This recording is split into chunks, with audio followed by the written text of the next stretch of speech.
What is going on? Welcome to No Chill Promos. How y'all doing? Hope y'all having a blessed Thursday if you're watching this. And before I get into this video for my first ever review for AEW's Dynamite, I just want to do a quick shout out to all subscribers to the channel and to the followers on Rumble. I'm now back to 118 subs. So thank you for whoever it is that subbed. Wish I could shout you out, but I don't know. It doesn't tell me. So I do apologize, but thank you. Thank you from the bottom of my heart. I truly, truly appreciate it, as well as the other 117 subs. You know what I mean? Thank you. Alright, but let's not waste any more time. Let's get into it. First thing we see is Tony Schiavone interviewing Jon Moxley, and this is Jon Moxley's first appearance since Forbidden Door after putting over my nigga Tetsuya Naito for the IWGP World Heavyweight Championship. Basically, he says that there's a man that he's looking for, but he's not here, but we're similar yet different at the same time, and that is Darby Allin. He said it's time that we have that discussion. Alright. And one more thing. And Tony, let me make this perfectly clear. This is no longer your company that walks away. And that Tony's and the rest of the crowd are like, the fuck's that mean? Like, where are you going? And he just walks off. And that's it. So that's pretty much all he said here. Basically, he's looking for Darby Allin, and that this company is no longer the same. So I'm intrigued to see where this goes. Next, we see the conglomeration backstage.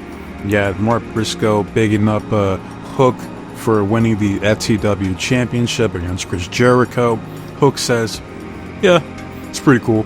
While munching on his fucking Doritos. I mean, that's all the dude does. Is he just goes back there, fucking munches on the snack of the week, whether it's Fritos, fucking Lay's, you name it, fucking pretzels, like, because that's Hook's gimmick. This man always has the munchies. All right. Next, we see Willow talking about how she challenges Chris Statlander at All Out to a Chicago street fight. All right. Then Mark Briscoe says that the word of the day is indefatigability. Basically means you're invulnerable to fatigue. Even though I know no one that will ever say this word. For one, it's way too difficult to pronounce, man. I guess Mark's been on his Nick Bockwinkel shit. And I say that because I've been watching Slick Nick's promos, man. Extremely entertaining. But I'm waiting for him to say the word of the day is Adurant Recalcitrance. Alright. Watch that come up next. That'd be hilarious, not gonna lie. But he says Big Tom here is gonna take on Adam Hangman Page. He's gonna win, get the job done, and get hyped up, and then that's it. So, first match of the night is Tomohiro Ishii versus Adam Hangman Page. I will say this was Big Tom's best performance here so far in AEW. There was a spot where Adam literally dropped this man on top of his head right there on the hardest part in the ring there on the edge, and this man did a headstand. I mean, he was on top of his head for like a good 10-15 seconds. All right, cool spot. But there was another exchange of like chops. Then they did lariats back and forth. There was a superplex. I mean, match went on a little longer than I would have liked, but it was still a good match overall, I must say. But Adam gets the win via buckshot lariat. 1, 2, 3. That's it. It's over. Next, we see the former AEW World Champion. Whose house? Swerve's house. Swerve Strickland coming out to the ring to confront Adam Hangman Page. Alright. Basically, he says he admits to stalking Adam Page, saying that he was there when he's seeing Adam Page rushing to go take his pregnant wife to the hospital to have his second child. He says, I don't need to focus on Adam Page. I need to focus on getting the AEW World Championship back. And by doing that, I need to be the best that AEW has to offer. And mark my words, I will be AEW World Champion again. Adam Page then says, like, You're not a champion. You're not a champion. You're not a champion. You know what you are? You're a piece of shit. You broke into my home. And like, you can't beat me one-on-one. The first time, it took Chris Nana. The second time, it took Chris Nana and Brian Cage. The third time, you had 30 minutes and you couldn't get the job done. I'm better than you. You'll never be better than me. Swerve says, like, I feel sorry for you, Paige. Like, you're the one acting like a petulant little child. Alright? You're so fixated on me, trying to burn me down, that your own career is going up in flames. You couldn't get the job done at the Owen Cup. You couldn't get the job done at the Casino Gauntlet. And you couldn't get the job done at Blood and Guts. And you know why that is? Because you're too worried about me. Alright?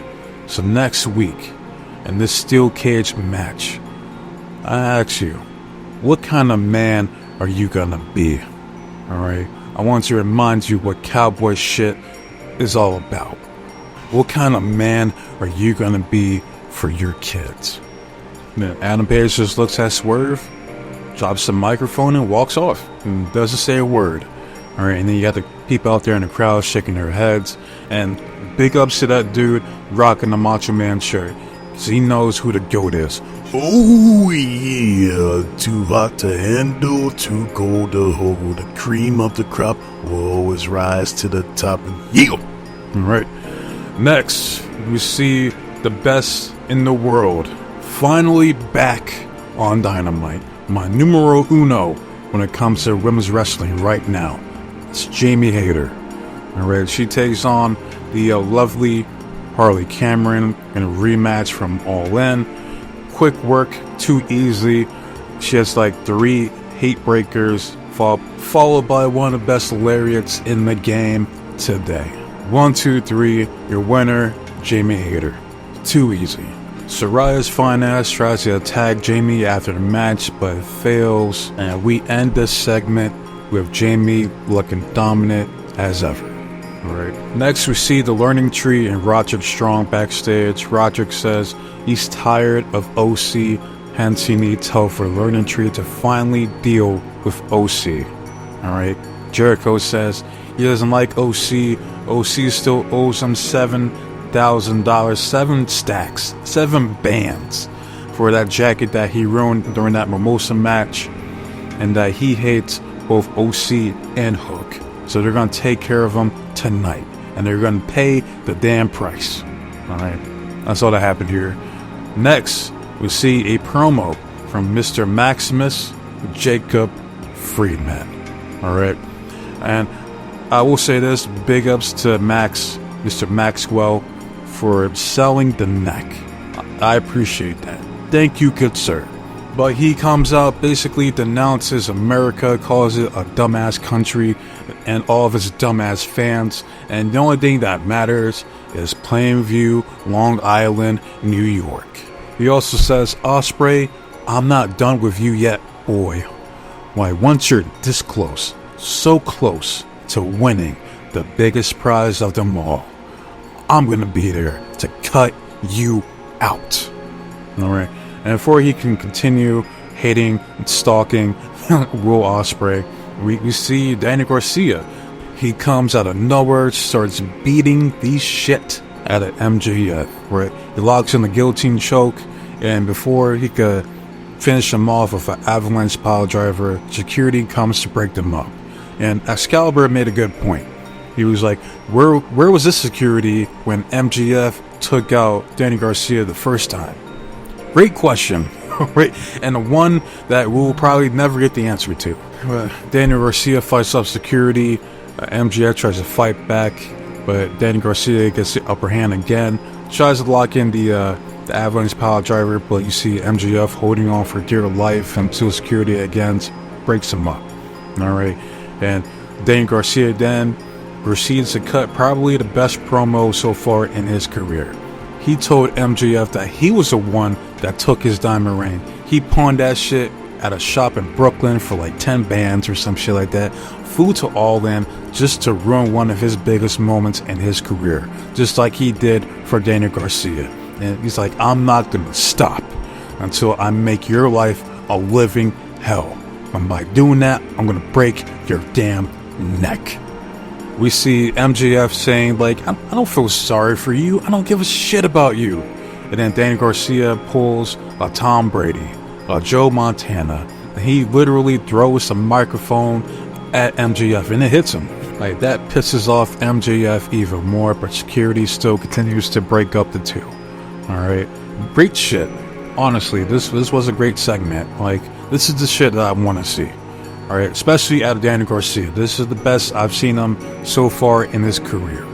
Alright, this intense Danny Garcia. That's what I want to see from him from now on. I'm liking this story so far because you got MJF, who's obsessed with trying to take out the bum that is Ospreay, in his words. Alright, then you got Danny Garcia, who's obsessed with trying to take out MJF, who ruined his chance to have a moment at All In. Alright, then you got MJF, who has to worry about Garcia, that son of a bitch, before he can take out Ospreay. So, this is good. I'm also interested to see where this feud goes from here. Alright, but next we get a match. We get the Conglomeration going up against the Learning Tree and Roderick Strong. This match was chaotic. These guys were fighting all over ringside.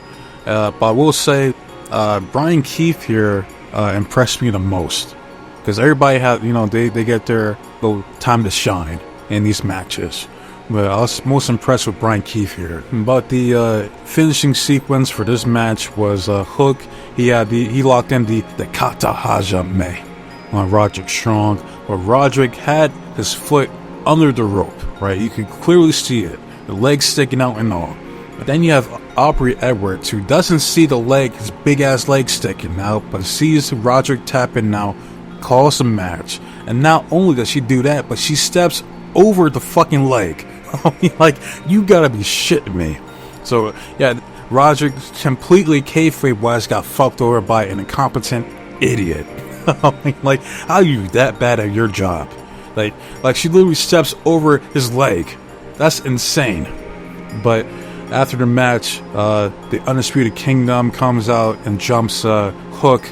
So they're going to set up the match between Roderick Strong and Hook for the FTW Championship. Bloody fucking hell. Alright, this retired his belt. Alright, and yes, I'm one of the people that feel that AEW has way too many fucking belts. And I believe they do. Honestly. Everybody in this fucking promotions walk around some meaningless mid-card belt. Including this one. Alright, like, fucking, it had its time. It's been around for a few years. It's over. Alright, like, in the words of Damian Priest, it's done. It's washed. It's over. So, fucking retire it so we can move on, man. But next, we see the celebration for Monet being victorious over Britt Baker at All In. And then you got Camille back there looking good. You see Private Party trying to shoot their shot. Mainly, I see Cassidy trying to rizz up Monet here. Until the Rainmaker, Kazuchika Okada, intervenes. Like, Okada tells Monet how to say bye bitches in Japanese. They get up out of there and they do the goofy ass CEO dance. Alright, because for some reason Okada has some type of crush on Mercedes Monet. Alright, and she is single. So she's single and ready to mingle. Hence, that's why Isaiah was low-key trying to shoot his shot at Monet. But next we see Tony Schiavone and the Glamour, the now new AEW Women's World Champion Mariah May.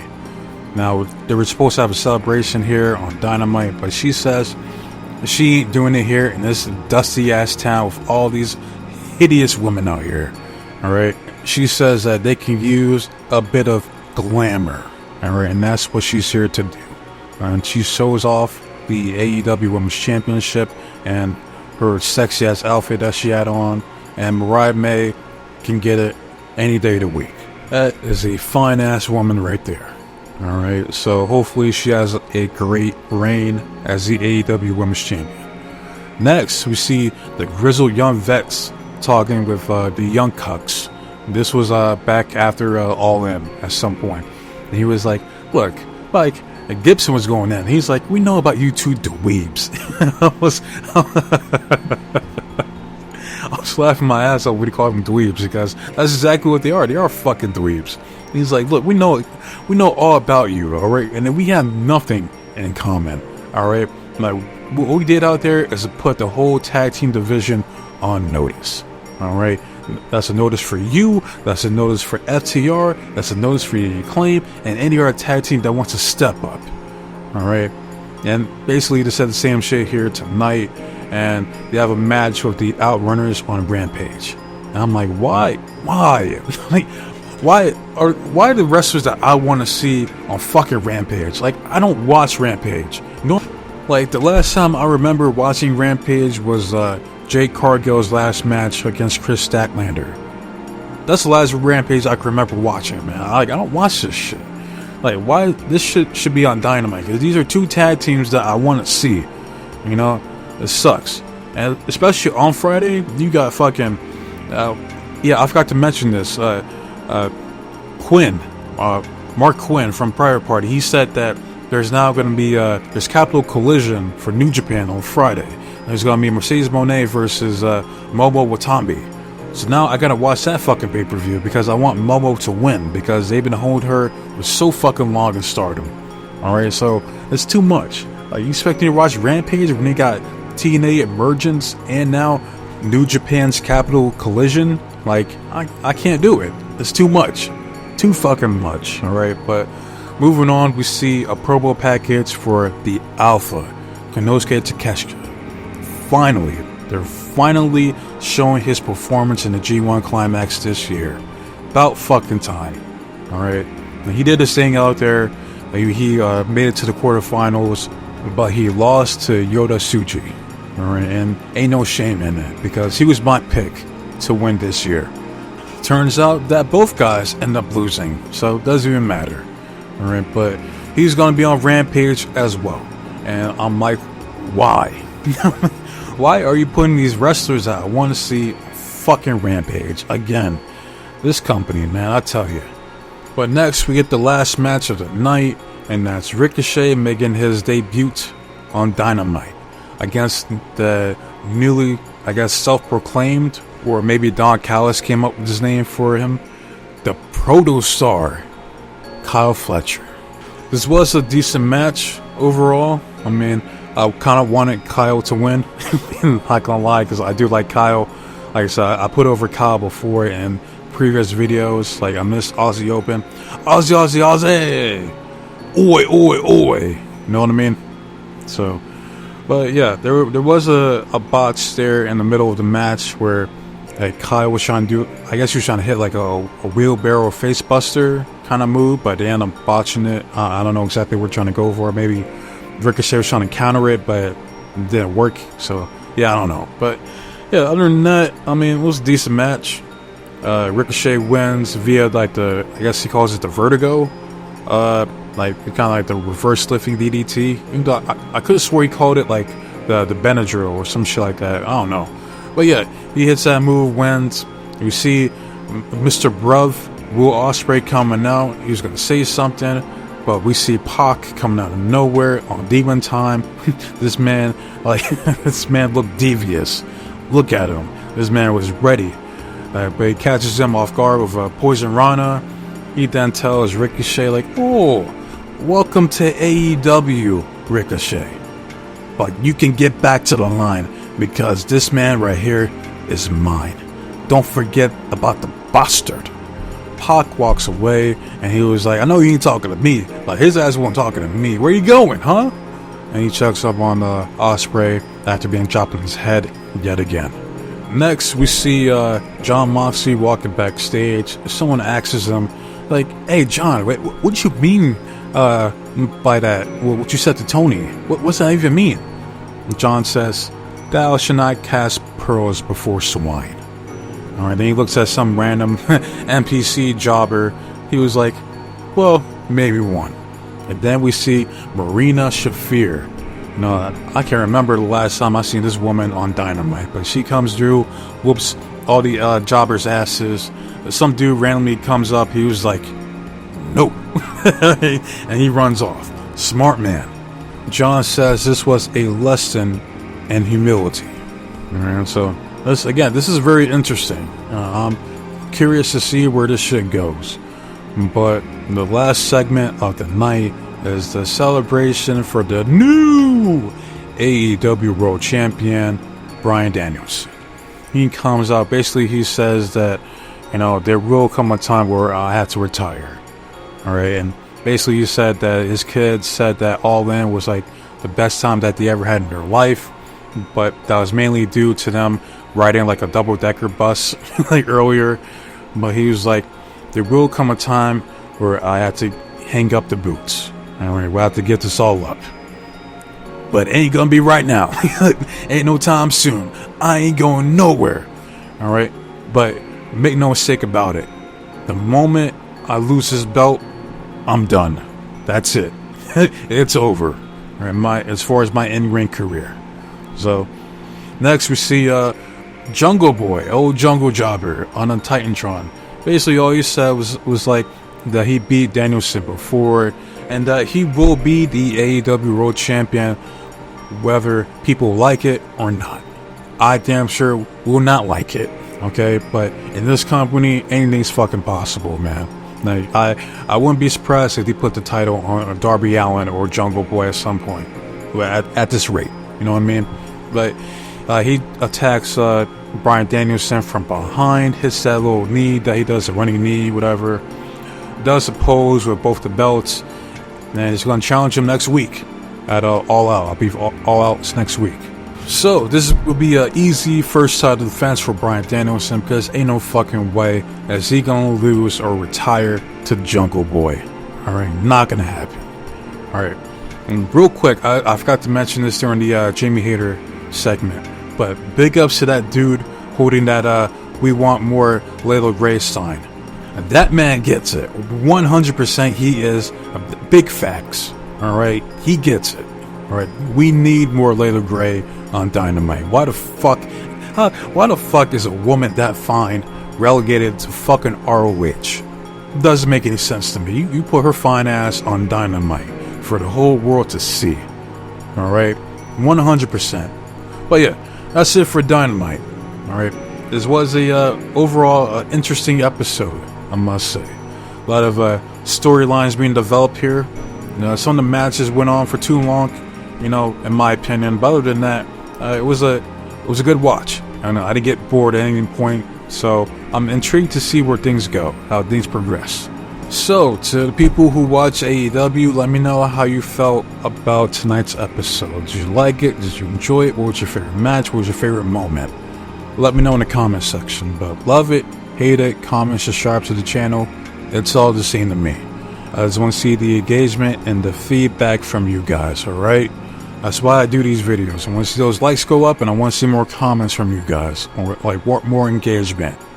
Alright? Now, as far as my next video, I'm going to be busy this week. I'm not going to lie. Alright? All the videos I had planned moving forward, I'm going to try to knock some of those out next week, because I'm going to start doing TNA reviews also. So I got to review TNA on Thursday. I gotta do predictions for Emergence for Friday. Then I gotta do the review for Emergence on Saturday, and review New Japan's Capital Collision. I'll try to see if I can do predictions for it, because I need to see who else is on that card. But if anything, I might just do like a post on the community tab. So then we got No Mercy on Sunday. So I gotta do predictions on that on Saturday as well. So a lot of wrestling shows this week.